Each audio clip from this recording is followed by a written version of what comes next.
आश्चर्यवत् पश्यति कश्चिदेनम्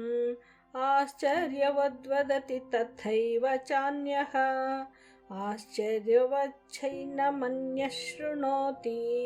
श्रुत्वाप्येनं वेद न चैव कश्चित् आश्चर्यवत् पश्यति कश्चिदेनम् आश्चर्यवत् पश्यति कश्चिदेनम् आश्चर्यवद्वदति तथैव चान्यः आश्चर्यवद्वदति तथैव चान्यः आश्चर्यवच्चैनमन्यः शृणोति आश्चर्यवच्चैनमन्यः शृणोति श्रुत्वाप्येनं वेद न चैव कश्चित् श्रुत्वाप्येनं वेद न चैव कश्चित्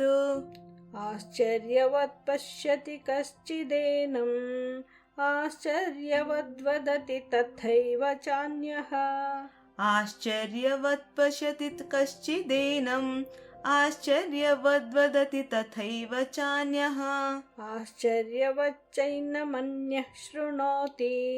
श्रुत्वाप्येनं वेद न चैव कश्चित् आश्चर्यवच्चैनमन्यः शृणोति श्रुत्वाप्येनं वेद न चैव कश्चित् आश्चर्यवत् पश्यति कश्चिदेनम् आश्चर्यवद्वदति तथैव चान्यः आश्चर्यवच्चैनमन्यः शृणोति श्रुत्वाप्येनं वेद न चैव कश्चित् ಶ್ಲೋಕಾರ್ಥ. ಯಾರೋ ಒಬ್ಬ ಮಹಾಪುರುಷನು ಈ ಆತ್ಮವನ್ನು ಆಶ್ಚರ್ಯದಂತೆ ನೋಡುತ್ತಾನೆ ಮತ್ತು ಹಾಗೆಯೇ ಬೇರೆ ಯಾರೋ ಮಹಾಪುರುಷನು ಇದರ ತತ್ವವನ್ನು ಆಶ್ಚರ್ಯದಂತೆ ವರ್ಣಿಸುತ್ತಾನೆ. ಬೇರೆ ಯಾರೋ ಅಧಿಕಾರಿ ಪುರುಷನು ಇದನ್ನು ಆಶ್ಚರ್ಯದಂತೆ ಕೇಳುತ್ತಾನೆ ಮತ್ತು ಕೆಲವರಾದರೂ ಕೇಳಿಯೂ ಕೂಡ ಇದನ್ನು ಅರಿಯಲಾರರು.